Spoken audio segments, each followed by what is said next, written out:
Welcome to Can You Hear Me? Because sometimes I can't hear you. Now here is your host, Noah Z.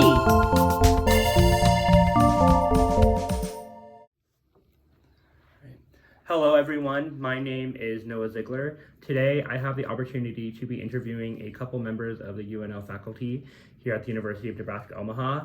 I am super excited for this opportunity, and to get started I will allow them to introduce themselves and share a little bit about who they are and what they do.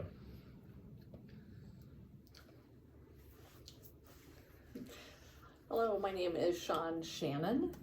This is my second year of teaching. I'm the American Sign Language instructor and lab instructor. I was born deaf, and I graduated in how to teach ASL instruction. Yes, hello, my name is Jonathan Sherling, and I've been working here at UNO. I teach American Sign Language courses and then a few other interpreting courses in the past, but I focus mostly on ASL. I was also born deaf, and I have a deaf family. I've been using American Sign Language and then English too, so I'm bilingual, and then went to college and graduated, and I've been here ever since. Awesome. Thank you guys for sharing. Let's go ahead and get started with some of the questions I have for you all today. As being in higher education, what are some of the needs and accommodations that you guys have seen that has helped students who are deaf and hard of hearing be successful?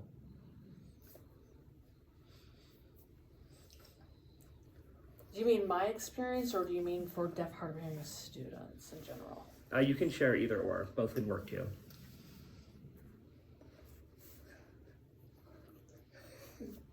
Yeah, we both went to Gallaudet University, and that is the only college that really accommodates for deaf, hard of hearing in the entire world. It's direct communication. All the professors, all the teachers, all sign directly. I did have one that didn't know sign. We had an interpreter, and but most it's direct communication on Gallaudet's campus in all those classes. My experience for some of the special accommodations have primarily been with deaf-blind, and they will have a designated interpreter there to do protactile signing, giving some of the background information. So I might have to use a different background for PowerPoint for deaf-blind to make it more accessible. But for me at Gallaudet, I didn't need to have any accommodations there. For deaf and hard of hearing who don't know sign or ASL, at Gallaudet, they brought interpreters in for them to just speak for a while the deaf person is learning ASL, so during that class. And so same with other students from international countries who don't know American Sign Language. They will often use a deaf interpreter that will try to use some international signs to help bridge that gap in learning the language. And that's what Gallaudet offers. Other universities mostly provide interpreters, CART, and Jonathan can explain that more. I'm trying to think of other things.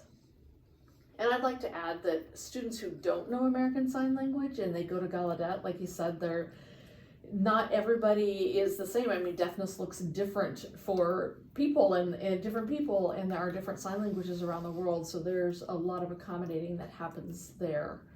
I ended up completing my master's degree here at UNO, and I had two interpreters during the classes, because those classes tend to be like 3 hours. So the team interpreters, they work together. Maybe one is the active interpreter for 20 minutes, and then they switch off. But I had one designated interpreter who was voicing for me, and the other one might be signing for other people. In general, that's kind of how they delineate their roles. I will ask students sometimes if they want a note taker, or if I could get their notes. Because it's really hard as a deaf person to be looking up at the interpreter and writing notes. It's really hard to do that. So it's a lot easier to watch the interpreter the entire time and then just ask a student to give me their notes, and then I'm able to use those to have as reference. Shawn also mentioned CART, which is Captioning Access in Real Time.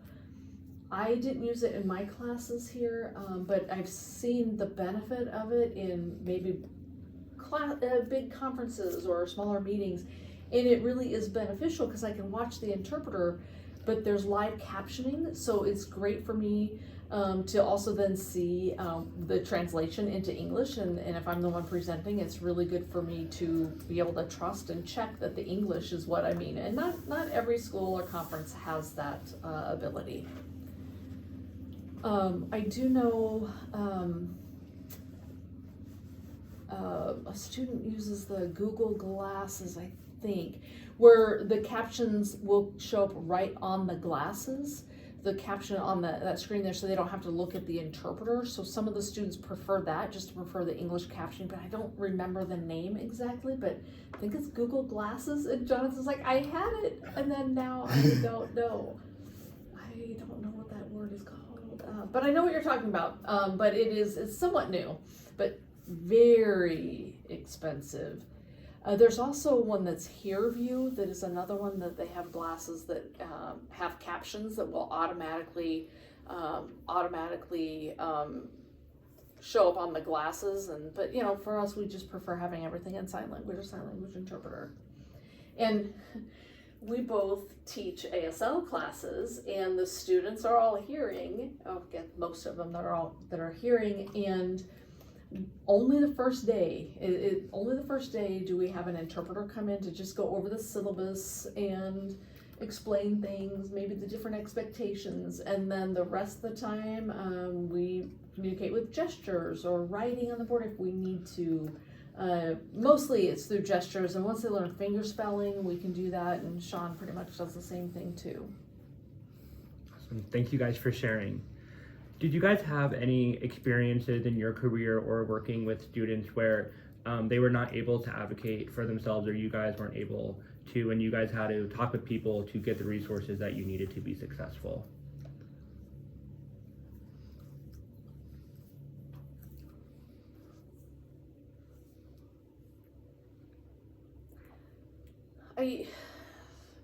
As I'm older now, I haven't had as many frustrating experiences, but when I was younger, I didn't know much about my rights. And in my time, when I was younger, the interpreters were not necessarily certified.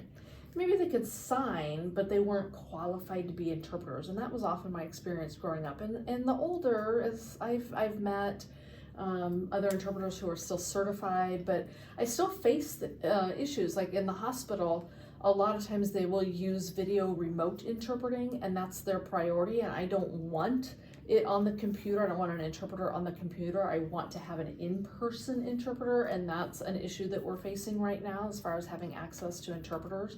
Some people don't mind VRI, but I don't want to have that, and yet the hospitals often refuse to provide an in-person, and we're always having to fight that. And Jonathan says that's a similar experience. So, for example, teaching students, having a blind student in the class, and I'm great, they want to learn ASL, and that's great, but I'm deaf, and you know, they can hear, but so here we are trying to work in the different modalities. So we've made it work out.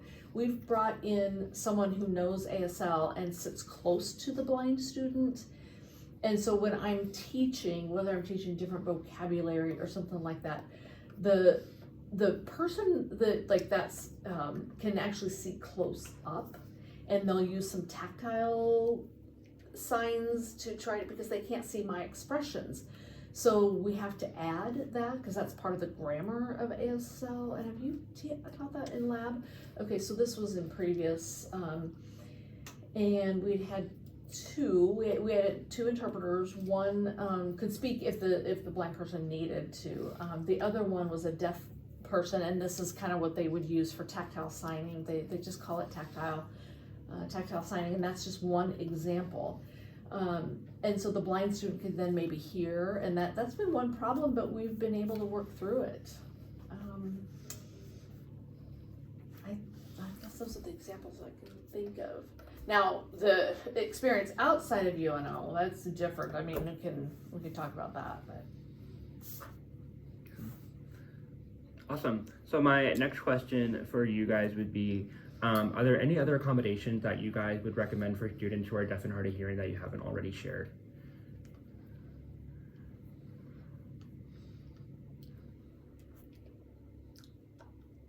So there's a wide variety of what it means to be deaf or hard of hearing.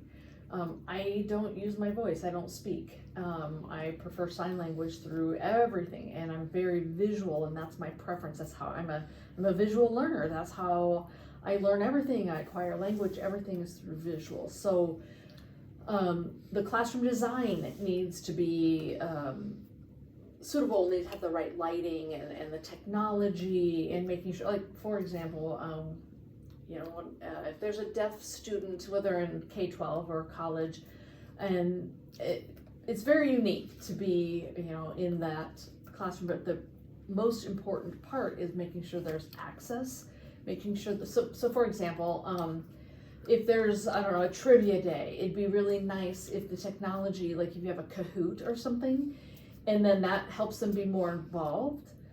If there's a movie, make sure there's captions. I appreciate the captions. I like to watch that. And sometimes I have the interpreter there, especially for students who maybe don't know English as much. But yeah, I support all of that. The TV movies, I prefer having the captions. Some deaf people would prefer to watch the interpreter instead.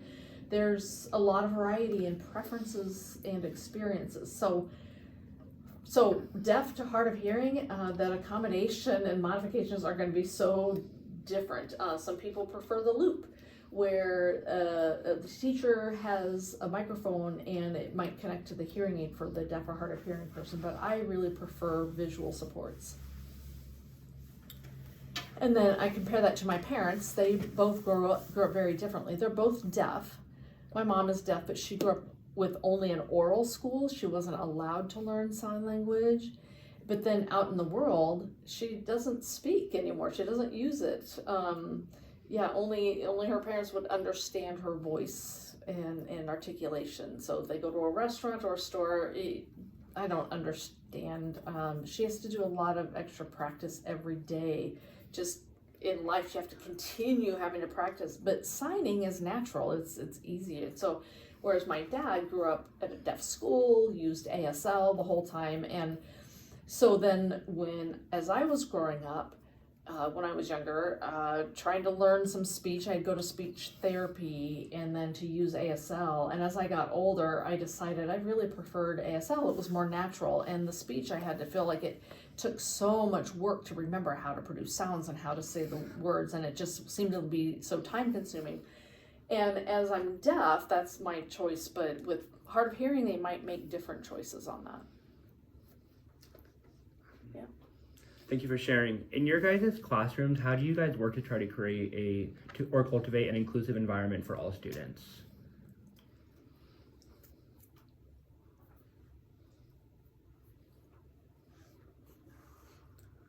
Well, as we were kind of explaining, that we have all hearing students, so and they're language learners, or maybe it's their third or fourth language that they're learning, but we're trying to give them exposure to different things and trying to let them know that there's differences in how deaf and hard of hearing might approach it. So, but to be able to take advantage of the visual language, and we encourage them to understand that, and that's my vision for students learning as they move forward. And ASL, we use a lot of social activities in the classes. It's really important for the students to acquire the language more naturally, so there's interaction. We follow lessons and topics, we follow that, but really have the activities, because the other students need to be able to sign with each other. And voicing is not allowed. That's actually banned. They're not able to speak because we want to have that equality. So students, they understand it, they agree to it, and it really helps improve the signing skills, both productive and receptive skills. So I have to emphasize that ASL and English are not the same. They have different grammar, different rules, different syntax, everything. So like Sean mentioned, it might be their second or third language, and just needing to encourage them to understand the unique linguistics of ASL, and trying to make it accessible for everyone. And it's a great way for them to really have that equality in language access. And when they leave the class, they're using their phone and text to communicate. But during class, there is a sense of really equality by nobody being able to use their voice. All right, next I'm going to move on to some of those general questions that are at the bottom of the page. So that first one is for you is, what does it mean meeting the needs of all learners, and what does that mean to you? I mean, outside of students who are deaf and hard of hearing who may have other disabilities or accommodations, what does it mean to you guys to be able to help support them in the classroom?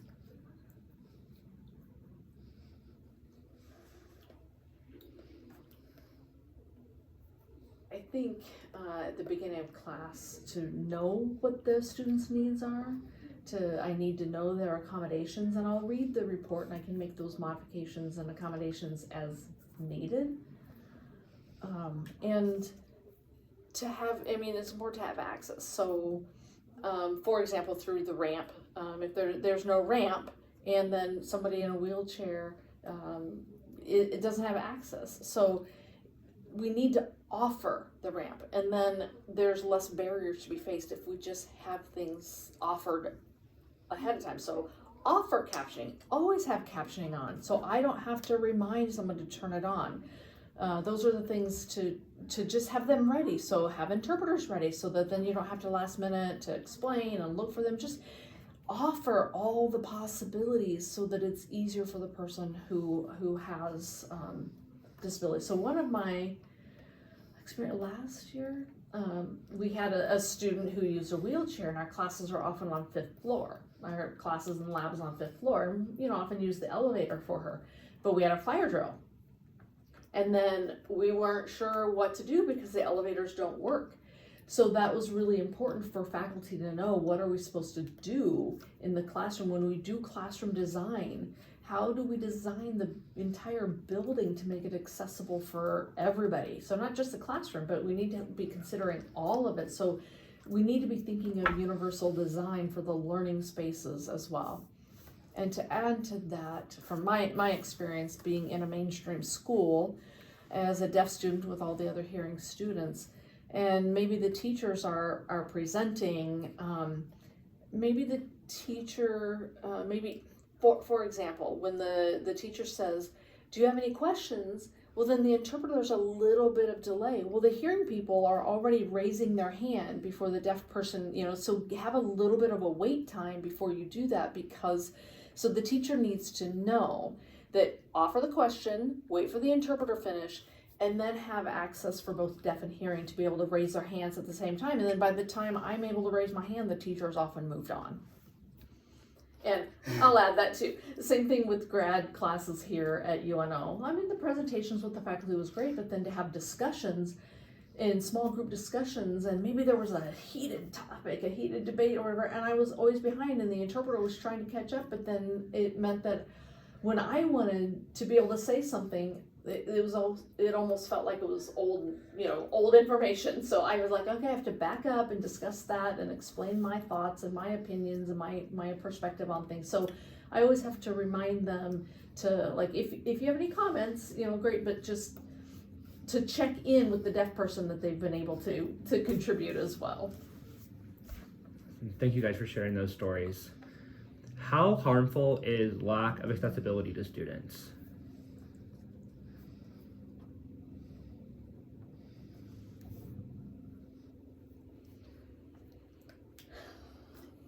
I think it really impacts confidence. They tend to withdraw. I mean, I've experienced that as myself, growing up as the only deaf person in a mainstream environment. And so I felt left out. I always felt like an outsider.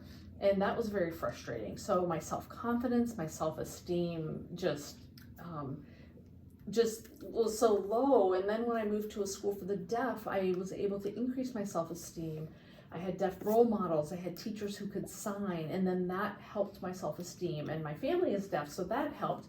But we had a lot of support systems so that I wasn't the only one. But during the classes, it was really difficult. And I would imagine other students who don't have accommodations would also experience those frustrations where they would just their esteem would just feel very deflated. And there are a lot of possibilities that impact. The emotional impact, motivation will plummet.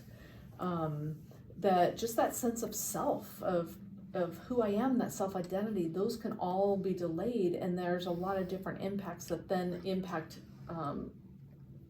impact each other, and then it's going to impact the rest of their lives. So in my experience, when I was younger, I don't know the right word, but I was kind of an angry boy. I had some inner frustration and communication barriers, and then it just kind of came out in frustration and anger. My behavior was not always appropriate because I wasn't always allowed to express things. Other students could show things in a different way than me, so it came out in a different way. Thank you for sharing. Through your guys' experiences, what are some of the biggest misconceptions that you have seen working with students or personal experiences who have a hearing loss, are deaf, or other disabilities in general as well? Oh, there are so many. Oh gosh. One example. Let me think of even just one. There are so many. Which would be the best example to use? I would say that most people think that ASL depends on English, or sometimes the learning process might be a different approach. So how to teach English with hearing students, and there's a different approach for deaf students. It's not always the same. They tend to look down on our English because it might not be as up to par as maybe other hearing students. I tend to notice, I'm a deaf person. I communicate, I use English for text.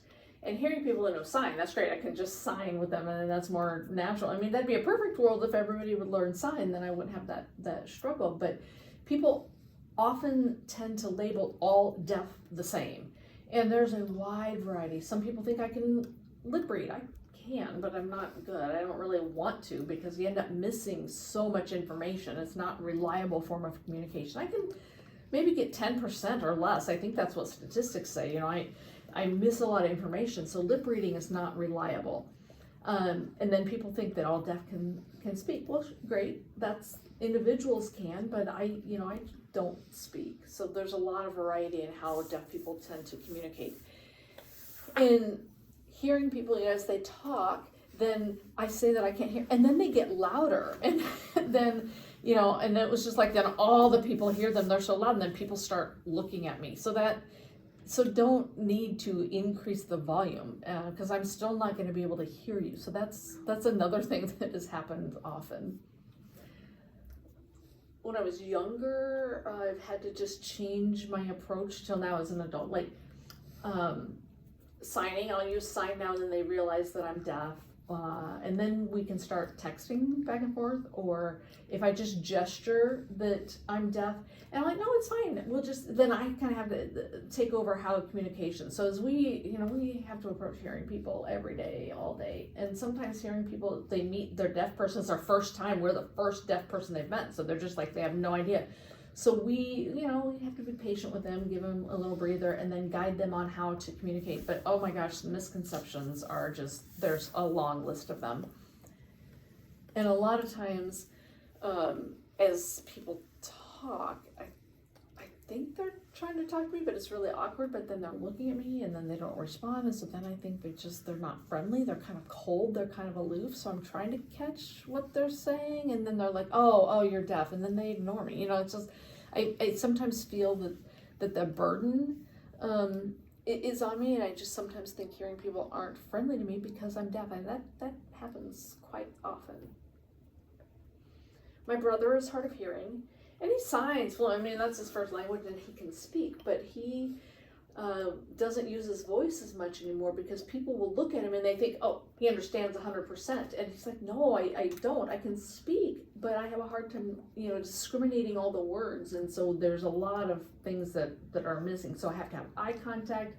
And if there's even 1 second of looking away, then you miss information. If it's friends, that know each other, it might be a little bit easier, but if it's a brand new person, my brother is going to use an interpreter. So that's, one thing he gets, because people think hard of hearing, like, oh, they can hear everything and they can speak everything fine, but that's not always the case.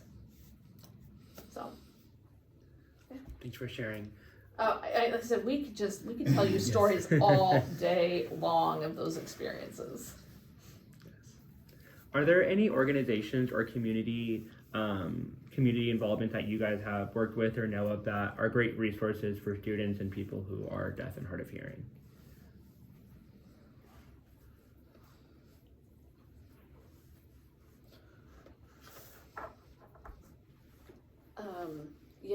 There's a lot of websites that I could share, different organizations that are really good. There's different deaf clubs, the association, the Nebraska Commission for the Deaf and Hard of Hearing. There's different organizations and websites I could share that really focus their different specialty areas. I always tell people that really there's two different things for deaf. There's like deaf history, deaf celebrations, deaf culture, deaf language and arts and literature, and just celebrating deaf pride, like deaf identity. And then we also have deaf awareness, and that's just more spreading awareness to hearing people or people who've just never experienced deafness. So we have different ways to look at it. So Deaf History Month is during the spring, and Deaf Awareness is in the fall. They overlap, but we have, we do that annually, but we do have organizations like the Nebraska Association of the Deaf that fights for rights for deaf people. So just even letting people know that we have a right to access, we have a right to accommodations and to protect that rights. The Nebraska Commission for the Deaf and Hard of Hearing is a government agency in Nebraska that focuses on our rights, but they also provide equipment and maybe hearing aids for some people, or just different hearing devices, maybe alarms, like bed alarms and things like that, fire alarms. Might collaborate with them. There might be some phones. There's a variety of things through NCHH for they have different services that they provide.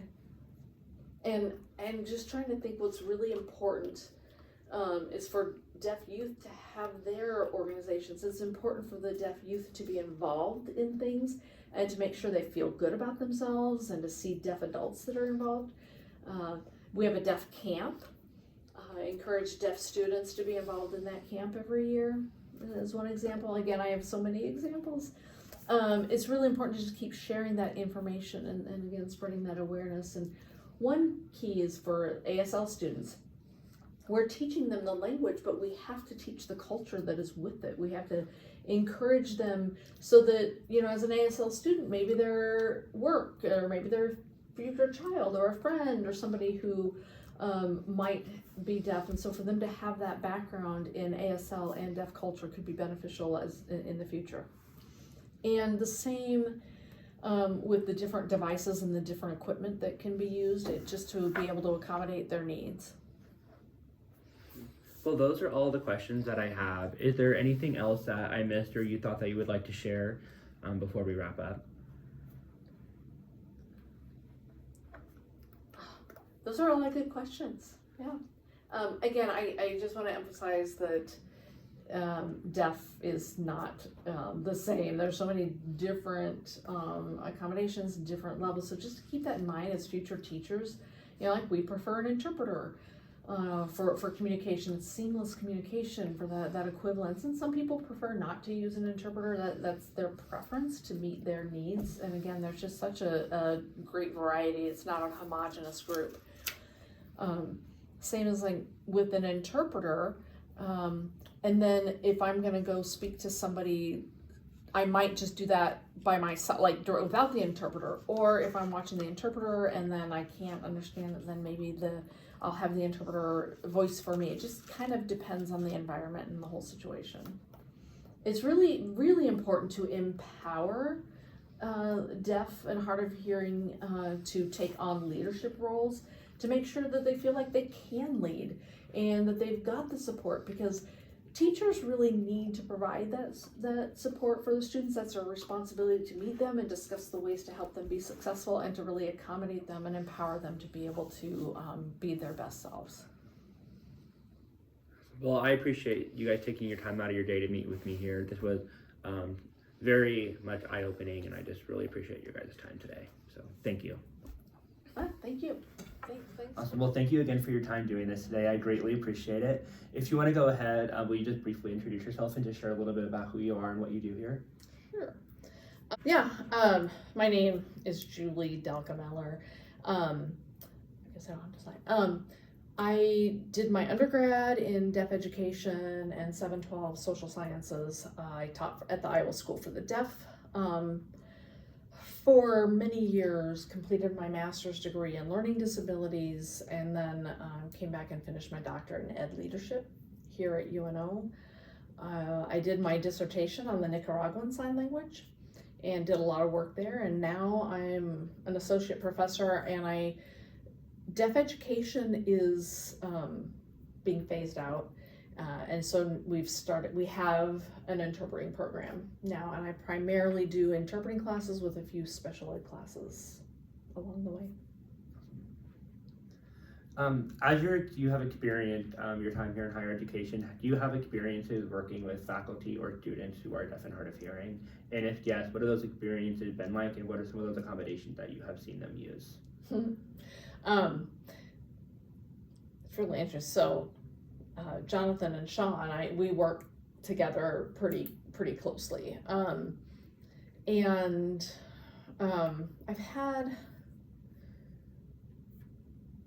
over the years 2 or 3 students who are deaf, which is fine because I can directly communicate with them, but they've all preferred having an interpreter, which is always kind of odd because I'm an interpreter and I'm always trying to watch to make sure I'm okay for the interpreter too. I think what I've seen the most, and this is kind of my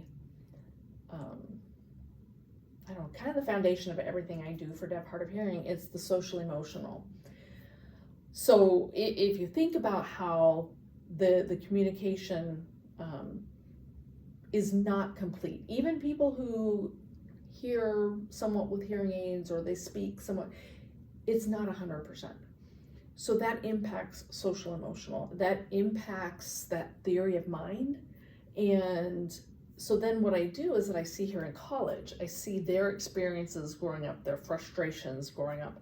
And when they get to college, so much of it is social and they don't really fit in. Like there's not going to be interpreters at a lot of the things that other students might go to. So then there is that withdrawal. So they don't ever quite fit in. It's much harder for that, I think. I think Accessibility Services here does a great job of trying to accommodate with, like I said, bringing in interpreters, or just even having the accommodation for somebody who's hard of hearing to have access to a note taker if they want. Like those things are there. But for the students I've had, they've majored in deaf education, so we were able to really focus on those things. That answers it. Yeah, thank you. With that, as you were sharing, there's a lot of hardship for students who are deaf and hard of hearing to be in the community and have those experiences. What changes and alterations do you think need to be made within the community to help give them experiences to be able to go out and communicate and have those experiences? UNO community or Omaha community? We can do Omaha as a whole, or either, whichever one. Okay. So. I go back to the fact that, so just interviewed Jonathan and Sean. It's rare. They were both born into deaf families. And so they had access to language from the moment they were born.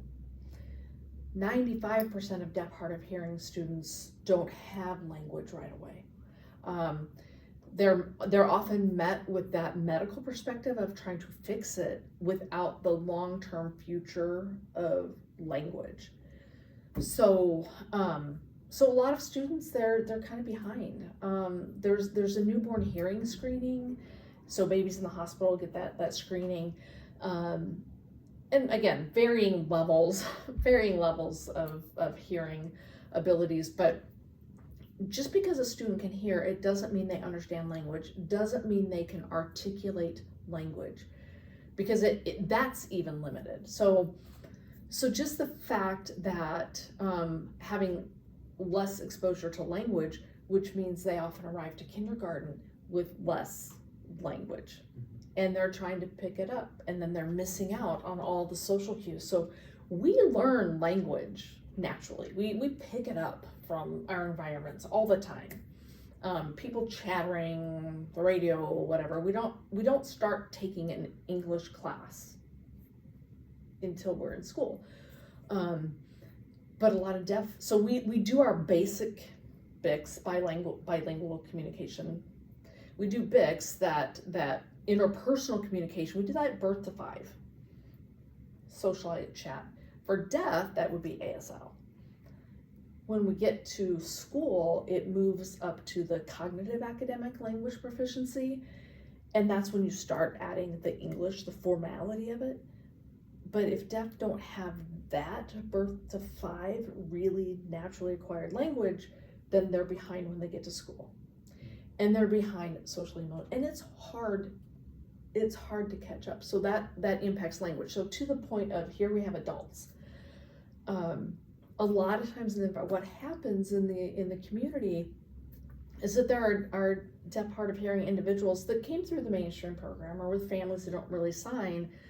They've worked hard to do the speech and everything, and then they find a community where they don't have to work so hard.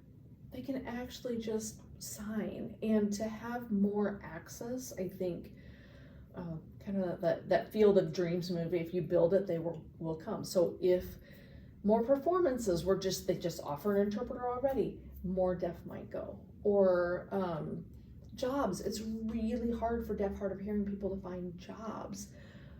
A lot of times they think, oh, they can't hear, they can't read. Or maybe their English is lagging. It's lagging. It doesn't mean they can't think. So those are some of the barriers that they face. And so for the community, I would really like to see more awareness. I would really like to see more deaf people or more language-focused people to be with families when they first find out. Because then they wouldn't be so scared, and they wouldn't think that it was, terrible. Now, there's a grieving process, and I totally understand that. But if we can have people in their early access with a language focus and not a hearing deficit focus, then those kids do better. But it follows them through adulthood, and so then they kind of often feel detached, and I just think that's the hard part, that people don't see that constant connection that follows them. I don't think that answered. Yes, it does. Thank Okay. you. That was great. Thank you. What are some of the accommodations that you have seen be most effective for students who are deaf and hard of hearing inside and outside of the classroom? Oh, interpreters for sure, if they've had access to it. 80% of families never learn to sign with their kids. And so that's a population that is constantly, they're missing, right? They're just missing complete access to a language. So again, accommodations, maybe have to teach sign. I don't think they talked about that, but in deaf education or in ASL classes, we have a semicircle so that people can see each other.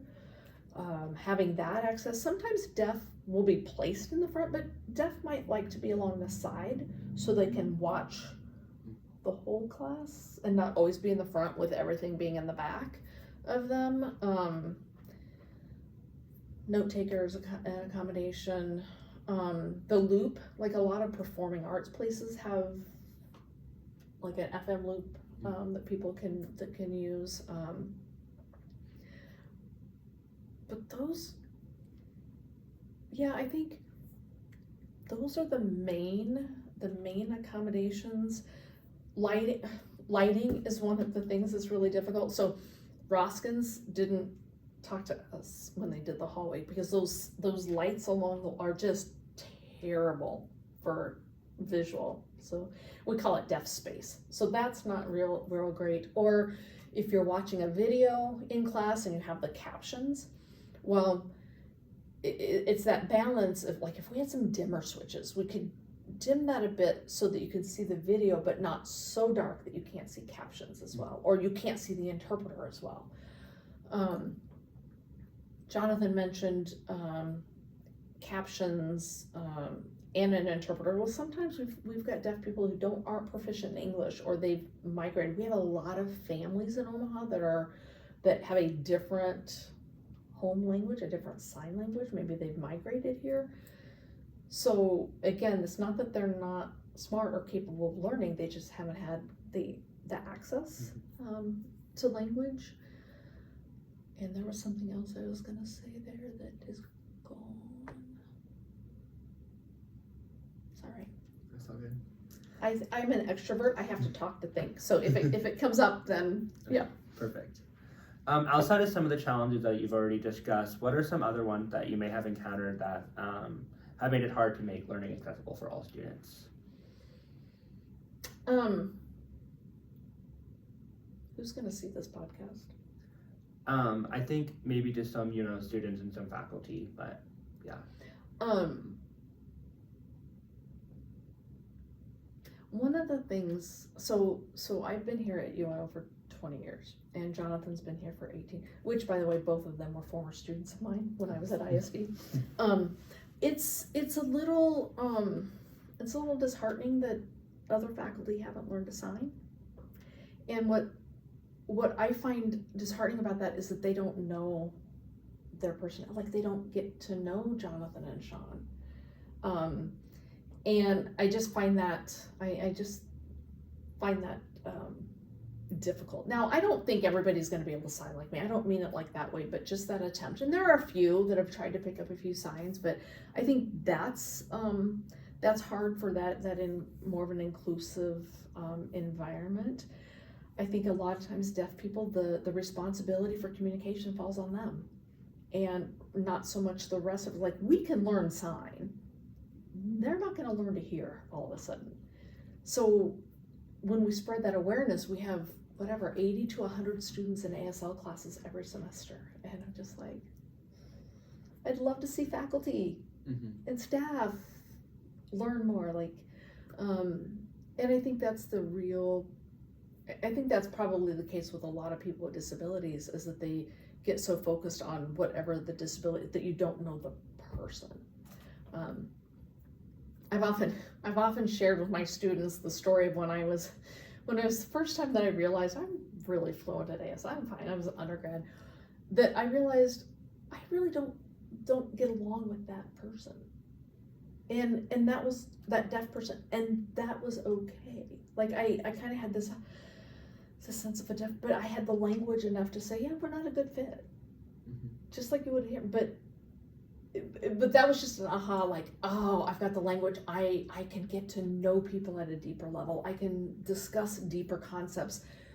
And too often in families that don't sign very much, or if you're in a work environment that don't sign much, they don't really get to know the deeper personalities, I guess. So that's the benefit they've had, is being born into signing families. And Jonathan's wife is deaf. He has a 9-month-old baby who's deaf, and just watching him babble and sign is really cute. But yeah, for deaf and hard of hearing, I think that would be nice if people made more of an attempt.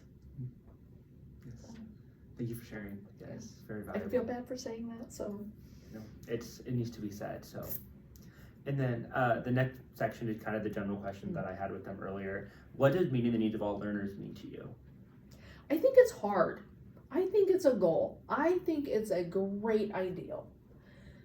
But on any given day and on any given topic, meeting the needs of how I need to learn might be different. And it's impossible to anticipate all of those things. So I think trying to meet the needs is that we have to try to give variety where we can. I have small classes, and we get to know each other really well. And so they have 9 classes with me. Like I always say, we kind of get tired of each other, but I get to know them, so I'm able to check in with them. Is this working? Is this not? What do I need to do? So I'm able to do that, whereas in bigger classes, I don't think you can. So I think the presenting things in a variety of ways is really, really helpful. And then to empower the students to say, hey, could we try this? Could we try, like, I'm one of those, I'm like, open, give me ideas. Like, I don't want to wait until the end of a semester with the evaluations that people are going to just write nasty stuff on. Like, tell me now, is this working? Did it not? You know, and also meeting the needs is trying something different. Just, but I think it's a goal. I think it's an ideal to meet the needs of all learners, because I think it changes too much. Thank you. How harmful is lack of accessibility for students? Oh, I think it's huge. Again, my bias is language, my bias is social emotional. And when there's not access to the entire environment academically and socially, then again, there's a withdrawal, and there's not that full expression of a person's ideas. And they're not going to be comfortable to question things. They're just going to sit, take up space, and not really be involved. So I think that's really, I think that's the onus is on us. I also often tell people we all have varying abilities. So if we don't talk about disabilities, but we just talk about varying abilities, I'm 5'2" and shrinking. I'm going to always need to find a step stool. I am always going to have somebody reach for things. Like, I have a limit to how high I can reach. That's just a different ability. And I need those accommodations to be able to do some of the things. My husband just hates getting into a car after I've driven it, because that seat, because he's 6 foot, and that's an accommodation. I need to be able to move the seat and move the mirrors. It's a different ability, and I need the accommodation. Why wouldn't we try to accommodate people that have a known disability, much less the inner, like the iceberg analogy? Okay, yeah, they've been labeled with ADHD or deafness. All the stuff going underneath is hitting their values, it's hitting their social emotional, it's hitting their ability to express emotions and feelings and all that. Because we stay too much here. Mm-hmm. My opinion. Awesome. Thank you. What are some of the biggest misconceptions that you have seen about working with students who are deaf and hard of hearing? The biggest thing that I see is that if they lip read, they think, oh, fine, they've got complete access, and they really don't. Or a big misconception is that they're not smart because they don't speak, and that's centuries old. I see it if people write and their English isn't as perfect, they think that they're not. Well, it's a second language. So I see that, or vice versa. If somebody has grown up more oral, hard of hearing, and then they're learning sign later, their sign isn't going to be fluent. It doesn't mean they can't learn it. We just kind of have to be patient with that. So I think that's a misconception. I think a lot of people think that deaf can't work. We haven't talked so much about technology, but one of the biggest technological advances that has really helped, it's not hearing it. I'm not as focused audiologically. I'm much more the person. And there's this service that's called Video Relay Service. And what it means is you have an interpreter who's basically interpreting phone calls. So we've been doing this long before your phones did Google Meet or WhatsApp video, whatever. So video camera comes up on a phone call. Deaf person and I, we see each other. They're making a call. I have a headset.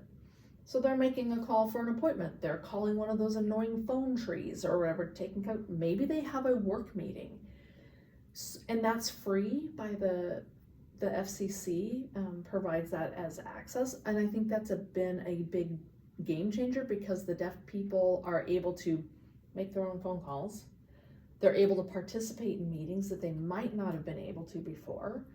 I think that people are now starting to see that it's a difference, not necessarily a disability, it's a difference.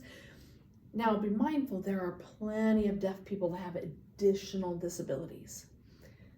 Charge is a big one, or deaf blind, or deaf with a behavior disorder. Like you might have those things that interweave, but by and large for deafness, it usually comes down to where people think they're not intelligent or capable. Thank you. Are there any organizations or community partners that you've been involved with that you've seen have an impact on the community of people who are deaf and hard of hearing? We've worked with the Nebraska Association of the Deaf, the Omaha Association of the Deaf, the student group here, Allies for Sign Language. They try to do a lot of collaboration.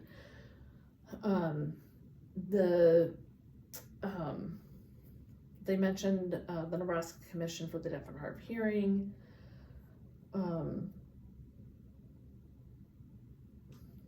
are the ones that are coming to mind for me. We have the Iowa School for the Deaf that has different activities, and they have different outreach. In Nebraska, there's no longer a school for the deaf. It closed in 1998 because of dwindling enrollment and a lot of politics. And so now they have these regional programs throughout the state, and that's often a first resource for families. Yeah, that's in general. Yeah, thank you. And then what changes do you believe need to be made to our education system or anything as a whole to help support people who are deaf and hard of hearing? Oh, yeah. Kind of my theme running through this is language access. We have to give kids language. So many of our students have language deprivation. You cannot, like there was, what year was that when they found, but anyway, the person who grew up in the wild and had no language, had no language. You can't do research like that. You can't withhold language on purpose for research, right? We're doing it in the deaf community all the time. Deaf, hard of hearing kids have language deprived and held back from them all the time. And I think that's a huge failure. I know we have a lot of things happening now with IDEA and IEPs and the Americans with Disabilities Act and things like that. And it's a tough balance. I understand schools need to save money. I'm trying to balance all of that. But I think there needs to be more of a push made on language access, explicit language.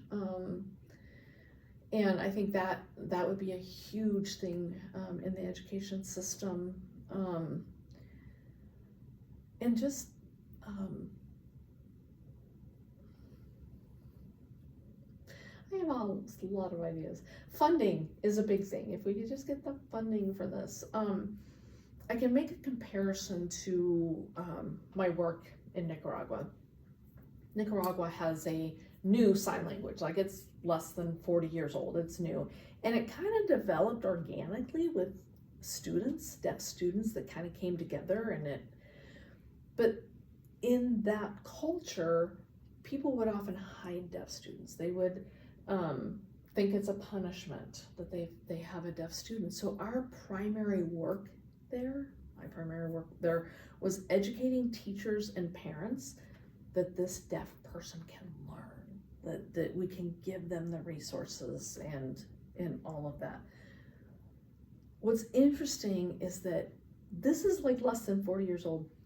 Deaf education's been 200 plus years, and we're still having that same fundamental problem that they can learn. Give them language, give them education. And until we somehow magically remove that barrier, I just think it's gonna be an ongoing problem. Thank you. Sure. So those are all the questions that I have for you. Is there anything else that you'd want to share or add?